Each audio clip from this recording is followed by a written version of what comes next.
ಗಿಲ್ಲಿ ಗೆದ್ದ 50 ಲಕ್ಷ ರೂಪಾಯಿಗಳಲ್ಲಿ ಕಂಪ್ಲೀಟ್ 50 ಲಕ್ಷ ಇವ್ರಿಗೆ ಸಿಗಲ್ಲ. ಬರೀ 35 ಲಕ್ಷ ಮಾತ್ರ ಸಿಗುತ್ತೆ. ಹಾಗೆ ಇವ್ರಿಗೆ ಸಿಗೋ ಫ್ರೀ ಕಾರ್ಗೂ 5 ಲಕ್ಷ ಕೊಡ್ಬೇಕು ಅಂದ್ರೆ ನಂಬ್ತೀರಾ? ಇದೇ ತರ ರಕ್ಷಿತಾ ಅವ್ರಿಗೆ ಸಿಗುವಂತ 25 ಲಕ್ಷ ರೂಪಾಯಿಗಳಲ್ಲಿ ಅವ್ರಿಗೆ ಸಿಗೋದು ಕೇವಲ 17 ಲಕ್ಷ ಮಾತ್ರ. ರಿಮೈನಿಂಗ್ ಅಮೌಂಟ್ ಎಲ್ಲ ಎಲ್ಲೋಗುತ್ತೆ ಹಾಗಾದ್ರೆ? ಇವ್ರಿಗೆ ಬೇರೆ ಯಾವ ಅಮೌಂಟ್ ಸಿಗುತ್ತೆ ಎಲ್ಲಾನು ಮಾತಾಡೋಣ. ಅದಕ್ಕೂ ಮುಂಚೆ ನನ್ನ ಚಾನಲ್ಗೆ ಸಬ್ಸ್ಕ್ರೈಬ್ ಆಗಿಲ್ಲ ಅಂತಂದ್ರೆ ಸಬ್ಸ್ಕ್ರೈಬ್ ಆಗಿ, ಹಾಗೆ ಒಂದು ಲೈಕ್ ಕೊಡಿ. ಬಿಗ್ ಬಾಸ್ ವಿನ್ನರ್ ಆದ್ಮೇಲೆ ಗಿಲ್ಲಿಗೆ ಕೊಟ್ಟಂತ 50 ಲಕ್ಷ ರೂಪಾಯಿ ಚೆಕ್ ನೋಡಿ ನಾವೆಲ್ಲ ಏನ್ ಅನ್ಕೋತೀವಿ, ಕಂಪ್ಲೀಟ್ 50 ಲಕ್ಷ ಅವ್ರಿಗೆ ಸಿಗುತ್ತೆ ಅಂತ. ಆದ್ರೆ ಗಿಲ್ಲಿಗೆ ಸಿಗೋದ್ರಲ್ಲಿ 16 ಲಕ್ಷ ರೂಪಾಯಿ ಕಮ್ಮಿ ಆಗುತ್ತೆ. ಯಾಕೆ ಅಂತಂದ್ರೆ ಅದು ಗೌರ್ಮೆಂಟ್ ನ ಮ್ಯಾಜಿಕ್. ಅಂದ್ರೆ ಗೌರ್ಮೆಂಟ್ ಗೆ ಟ್ಯಾಕ್ಸ್ ರೂಪದಲ್ಲಿ ಹಣ ಕಟ್ ಆಗುತ್ತೆ. ಯೂಶುವಲಿ ನಮ್ಗೆ ಬರುವಂತ ಸ್ಯಾಲರಿಯ ಮೇಲೆ ಒಂದ್ ತರದ ಟ್ಯಾಕ್ಸ್ ಇದ್ರೆ, ಬಿಸ್ನೆಸ್ ವ್ಯಕ್ತಿಗಳಿಗೆ ಬೇರೆ ತರದ ಟ್ಯಾಕ್ಸ್ ಇರುತ್ತೆ. ಹಾಗೆ ಈ ರೀತಿ ಬಿಗ್ ಬಾಸ್ ಅಥವಾ ಕೋಟ್ಯಾಧಿಪತಿ ಇಂತ ರಿಯಾಲಿಟಿ ಶೋಗಳಿಂದ ಬರುವಂತ ದುಡ್ಡುಗೂ ಕೂಡ ಸಪರೇಟ್ ಟ್ಯಾಕ್ಸ್ ಇದೆ. ಅದನ್ನ ಕೇಳಿದ್ರೆ ನಿಮ್ಗೆ ಶಾಕ್ ಆಗುತ್ತೆ. ಯಾಕೆ ಅಂತಂದ್ರೆ ಇನ್ಕಮ್ ಟ್ಯಾಕ್ಸ್ ನ 115B ಕಾಯ್ದೆ ಪ್ರಕಾರ ಗಿಲ್ಲಿ ಅವ್ರು ಗೆದ್ದಿರುವಂತ ಅಮೌಂಟ್ ಕ್ಯಾಶುಯಲ್ ಇನ್ಕಮ್ ಅಂಡರ್ ಬರುತ್ತೆ. ಅಂದ್ರೆ reality show, lottery, games, horse race ಈ ತರದಲ್ಲಿ ಗೆದ್ದಂತ ಅಮೌಂಟ್ ಈ ಕ್ಯಾಶುಯಲ್ ಇನ್ಕಮ್ ಅಂಡರ್ ಬರುತ್ತೆ. ಸೊ ಇದ್ರ ಪ್ರಕಾರ 30% ಆಫ್ ದ ಅಮೌಂಟ್ ಟ್ಯಾಕ್ಸ್ ಗೆ ಫ್ಲಾಟ್ ಡೈರೆಕ್ಟ್ ಆಗಿ ಕಟ್ ಆಗುತ್ತೆ. ಇನ್ನು ರಿಮೈನಿಂಗ್ ಅಮೌಂಟ್ ಗೆ 4% ಸೆಸ್ ಟ್ಯಾಕ್ಸ್ ಅಂತ ಹಾಕ್ತಾರೆ. ಅಂದ್ರೆ ಹೆಲ್ತ್ ಅಂಡ್ ಎಜುಕೇಶನ್ ಗೆ ಅಂತ ಟ್ಯಾಕ್ಸ್ ಹಾಕ್ತಾರೆ.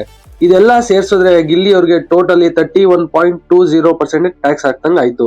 ಸೊ ಗಿಲ್ಲಿ ಗೆದ್ದಂತ 50 lakhs rupees ಅಲ್ಲಿ 31.20% ಟ್ಯಾಕ್ಸ್ ಕಟ್ ಆಗಿ ಇವ್ರಿಗೆ ಸಿಗೋದು ಕೇವಲ 34,40,000 ರೂಪಾಯಿಗಳು ಮಾತ್ರ. ಇನ್ನು 15,60,000 ರೂಪಾಯಿ ಗೌರ್ಮೆಂಟ್ ಗೆ ಟ್ಯಾಕ್ಸ್ ಆಗಿ ಹೋಗುತ್ತೆ. ಬಿಗ್ ಬಾಸ್ ಅಲ್ಲಿ ಆಟ ಆಡಿ ಗೆದ್ದಿದ್ದು ಗಿಲ್ಲಿನೇ ಆದ್ರೂ ಗೌರ್ಮೆಂಟ್ ಗೆ ಟ್ಯಾಕ್ಸ್ ಕಟ್ಟಲೇಬೇಕು. ಅಂಡ್ ನೀವು ಕೇಳ್ಬೋದು ಅಪ್ ಟು 12 lakhs ತನಕ ಇನ್ಕಮ್ ಟ್ಯಾಕ್ಸ್ ಫ್ರೀ ಅಲ್ವಾ ಅಂತ. ಆದ್ರೆ ಅದು ಈ ಕ್ಯಾಶುಯಲ್ ಇನ್ಕಮ್ ಗೆ ಅಪ್ಲೈ ಆಗಲ್ಲ. ಮತ್ತೆ ಗಿಲ್ಲಿಗೆ 15 ಲಕ್ಷ ರೂಪಾಯಿ ಕಾರ್ ಆರ್ ಬೈಕ್ ಸಿಗುತ್ತಲ್ವಾ, ಅಡ್ಜಸ್ಟ್ ಆಗುತ್ತೆ ಬಿಡಿ ಅಂತ ಏನಾರು ಅನ್ಕೊಂಡ್ರೆ ಅದಕ್ಕೂ ಕೂಡ ಇವರು ಟ್ಯಾಕ್ಸ್ ಪೇ ಮಾಡ್ಲೇಬೇಕು. ಹೌದು, ಇವಾಗ ಸಮ್ ಟ್ಯಾಕ್ಸ್ ಪರ್ಸೆಂಟೇಜ್ ನೋಡಿದ್ವಿ ಅಲ್ವಾ, ಅದು ಇದಕ್ಕೂ ಕೂಡ ಅಪ್ಲೈ ಆಗುತ್ತೆ.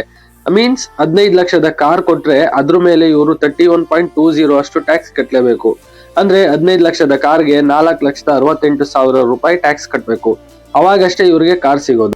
ಅಲ್ಲಿಗೆ ಗಿಲ್ಲಿಗೆ ಸಿಕ್ಕಂತ 50 ಲಕ್ಷ ಅಂಡ್ ಒಂದು ಕಾರ್ಗೆ ಇವರು ಆಲ್ಮೋಸ್ಟ್ 20 ಲಕ್ಷ ಗೌರ್ಮೆಂಟ್ ಗೆ ಟ್ಯಾಕ್ಸ್ ಪೇ ಮಾಡಬೇಕು. ಅಂದ್ರೆ ಒಬ್ಬ ಮಿಡಲ್ ಕ್ಲಾಸ್ ಪರ್ಸನ್ ಇದರಲ್ಲಿ ಒಂದ್ ಸೈಟ್ ತಗೋಬಹುದು ಅಷ್ಟು. ಇದು ಕೇವಲ ಗಿಲ್ಲಿ ಅವ್ರಿಗೆ ಮಾತ್ರ ಅಲ್ಲ, ರಕ್ಷಿತಾ ಅವ್ರಿಗೂ ಕೂಡ ಅಪ್ಲೈ ಆಗುತ್ತೆ.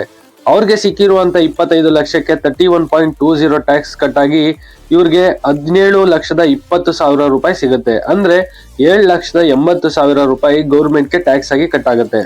ಇದಿಷ್ಟು ಗಿಲ್ಲಿ ಮತ್ತೆ ರಕ್ಷಿತಾ ಅವ್ರಿಗೆ ವಿನ್ನರ್ ಕಂಟೆಸ್ಟೆಂಟ್ ಅಂತ ಸಿಕ್ಕಿದ ಪ್ರೈಸ್ ಆದ್ರೆ, ಇವ್ರಿಗೆ ಮತ್ತೆ ಬೇರೆ ಯಾವ ಅಮೌಂಟ್ ಸಿಗುತ್ತೆ, ಉಳಿದ ಬಿಗ್ ಬಾಸ್ ಸ್ಪರ್ಧಿಗಳಿಗೆ ಇನ್ಯಾವ ರೀತಿಯ ಅಮೌಂಟ್ ಸಿಗುತ್ತೆ ಅಂಡ್ ಅದಕ್ಕೆ ಟ್ಯಾಕ್ಸ್ ಇದೆಯಾ ಇಲ್ವಾ ಅನ್ನೋದನ್ನ ನಾನು ಇನ್ನೊಂದು ಸಪರೇಟ್ ವಿಡಿಯೋದಲ್ಲಿ ಎಕ್ಸ್ಪ್ಲೈನ್ ಮಾಡಿದೀನಿ.